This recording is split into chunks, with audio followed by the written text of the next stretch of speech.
Comprendre aujourd'hui pour défier demain. Bonjour, Cédric Silbeau, vous êtes le directeur associé d'Open Studio. Pouvez-vous présenter votre entreprise et nous en dire un peu plus sur votre livre IA, la grande mutation du e-commerce? Alors, Open Studio est une entreprise de services numériques qui se déploie sur trois métiers principaux: le développement de logiciels web sur mesure, l'intelligence artificielle et le e-commerce. Ce qui est important de comprendre chez Open Studio, c'est que nous cultivons des valeurs de partage par l'utilisation et la conception d'outils open source et, euh, et que nous avons une démarche d'innovation toujours plus responsable. C'est très important de comprendre cet élément. Et moi, personnellement, je suis plus spécifiquement expert dans le domaine du e-commerce, parce que j'accompagne depuis longtemps nos clients e-commerçants dans leur développement sur leur site internet de vente en ligne. Et ce livre sur l'IA et le e-commerce est un moyen de partager cette expertise sur le e-commerce, évidemment, mais aussi sur notre savoir-faire autour de l'intelligence artificielle. L'objectif est de montrer toutes les opportunités qui s'ouvrent grâce à cette technologie. Et pour cela, nous sommes allés au-delà de ce qu'on sait faire chez Open Studio. Nous avons rencontré les acteurs du e-commerce, les différents métiers en lien avec ce secteur, comme la logistique, pour comprendre comment l'IA pourrait modifier leurs pratiques, automatiser des tâches ou améliorer leur performance. Et comment est-ce que vous avez eu l'idée d'écrire ce livre? Alors, souvent, l'intelligence artificielle a une image médiatique très spectaculaire.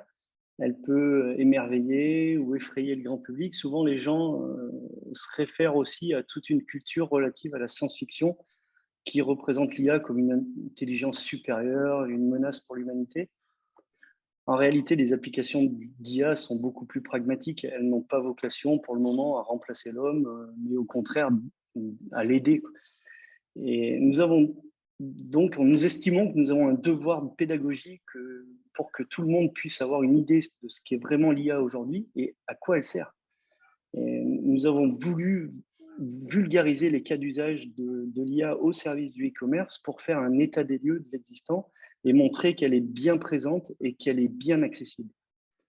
Et ce livre sur l'intelligence artificielle et le e-commerce est une suite donnée à une collection qu'on a initiée chez Open Studio sur des livres sur l'IA déclinés par grandes thématiques et que nous avons lancé en 2020 avec un premier ouvrage sur l'intelligence artificielle et la protection de l'environnement. Et d'autres livres sont en préparation sur l'industrie ou encore la santé. Et sur celui-ci précisément, vous le destinez à qui? Alors, il s'adresse directement à des e-commerçants qui ont la volonté de passer un cap, de faire évoluer leur site pour continuer à se développer. Ils pourront y trouver des idées d'application, mais aussi des pistes pour l'intégrer de la meilleure façon possible dans leur entreprise. Mais ce livre peut également intéresser les internautes, les consommateurs qui souhaitent savoir comment fonctionnent les sites sur lesquels ils font leurs achats, sur lesquels ils surfent, de quelle manière l'IA s'est déjà rendue indispensable chez les grands noms du e-commerce. Par exemple, on parle de Cdiscount dans notre livre. Mais il y a aussi les aspects techniques pour ceux qui sont déjà initiés à l'intelligence artificielle. Et notre but était de vulgariser pour que tout le monde puisse comprendre les enjeux de cette technologie qui touche à nos habitudes de consommation. Alors, quels sont à peu près des exemples d'applications de cette intelligence artificielle aujourd'hui? Alors, il y en a beaucoup. Dans le livre, nous les avons classés en trois catégories principales.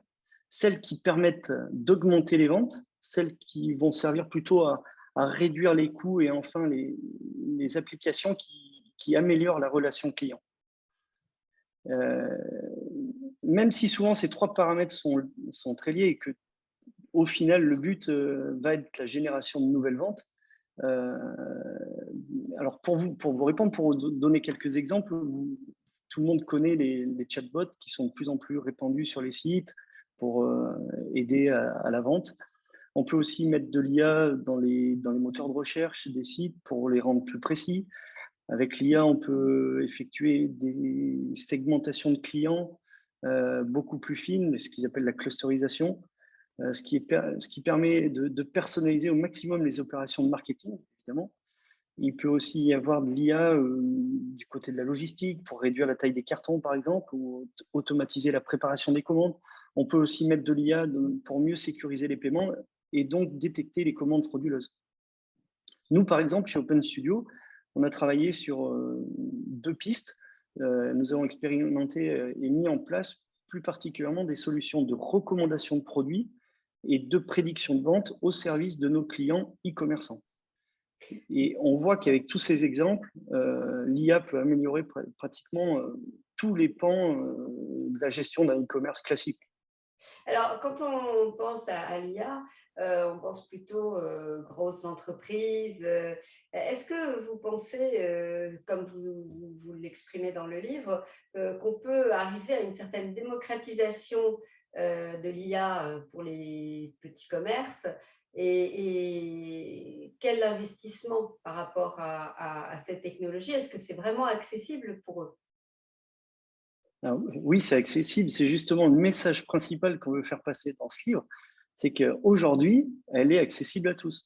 Quelle que soit la taille de l'entreprise derrière le e-commerce, son nombre de salariés, il lui faudra prendre le train de l'IA à un moment ou à un autre pour pouvoir survivre vis-à-vis de la concurrence. Et donc, commencer dès maintenant à mettre en place une vraie politique de traitement de ces données. Et tous les e-commerce, tous les commerçants ont forcément la donnée client et il est tout à fait possible de commencer à mettre en place progressivement des modules d'intelligence artificielle afin de mesurer le retour sur investissement et continuer si cela s'avère payant. Alors, on a une question assez naturellement par rapport à l'IA, c'est la question de l'éthique. Est-ce que ces algorithmes sont vraiment éthiques? Est-ce qu'il n'y a pas la crainte d'une manipulation de l'homme par la machine? Euh, J'ai envie de voir. Avec ou sans IA, un e-commerce doit trouver le moyen de pousser à la consommation. C'est simplement une question de logique économique, surtout que le secteur est de plus en plus concurrentiel et qu'il est dominé par quelques géants vraiment, avec de très gros moyens. Sur un e-commerce, la relation avec les clients, elle reste virtuelle et c'est très compliqué de créer du lien pour lui donner envie d'acheter, de fidéliser. L'IA va simplement permettre au e-commerçant de mieux connaître ses clients pour lui proposer des produits qui vont réellement l'intéresser. Je vais donner un exemple. Dans un magasin physique, un vendeur, il connaît ses clients les plus fidèles. Il va savoir leur proposer des produits qui leur conviennent, les guider dans leur acte d'achat parce qu'il connaît leur goût. L'IA va faire le même travail sur un e-commerce. Ce n'est pas de la manipulation, mais plutôt de la vente simplement. Alors, il y a une autre question qu'on a par rapport à l'IA, c'est que c'est quand même une technologie très énergivore. Est-ce que ce n'est pas aussi en contradiction avec les principes numériques responsables auxquels les petits commerçants, les e-commerçants, sont particulièrement sensibles aujourd'hui? Ah oui, et justement, dans ce précédent livre que nous avons sorti, on n'a pas du tout fermé les yeux sur ces problématiques liées à la consommation d'énergie excessive liée à l'IA et à la pollution du secteur numérique d'ailleurs en général. Au contraire, je pense qu'il est important d'identifier où sont les problèmes pour trouver les moyens de les résoudre. Et cette question chez Open Studio, elle nous touche énormément et elle nous pousse justement à innover de manière plus responsable. Il ne faut pas se leurrer, les nouvelles technologies vont continuer de se développer et comme le dit l'adage, on n'arrête pas le progrès, alors autant prendre les choses en main pour innover avec raison, en prenant en compte le paramètre écologique. Alors, j'ai vu que Open Studio est labellisé numérique responsable. Et apparemment, si on regarde votre rapport annuel, l'écologie a l'air d'être un sujet qui vous touche particulièrement. Comment est-ce que vous pouvez aider les clients e-commerçants à gérer leur empreinte carbone? Alors, en effet, nous sommes très heureux de cette labellisation chez Open Studio qui prouve vraiment la sincérité de notre engagement vis-à-vis de l'écologie. Et naturellement, nous essayons d'entraîner dans ce sillage nos clients e-commerçants et tous les autres d'ailleurs, puisque dans ce livre sur l'IA et le e-commerce, nous donnons des conseils pour gérer son site en responsabilité. Par exemple, on peut orienter nos clients e-commerçants vers des green data centers pour stocker leurs données, leur site internet, leurs fichiers. Et on va travailler avec les e-commerçants sur l'éco-conception, on va les sensibiliser à l'éco-conception des sites ou encore privilégier des solutions open source qui donnent la liberté d'utiliser des développements existants, ce qui évite de dépenser de l'énergie pour refaire ce qui a déjà été fait et surtout ce qui est déjà optimisé.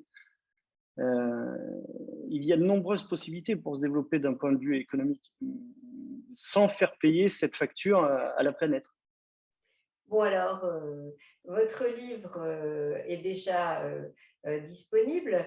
Comment est-ce qu'on peut se le procurer, votre livre sur l'IA et le e-commerce? Alors, le livre, il est en téléchargement libre au format numérique sur le site Open Studio, dans l'onglet Publications, vous allez le retrouver.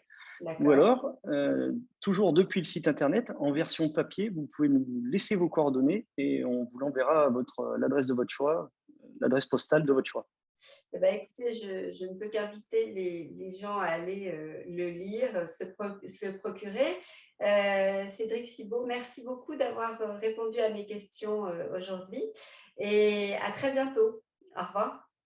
Merci à vous. Au revoir.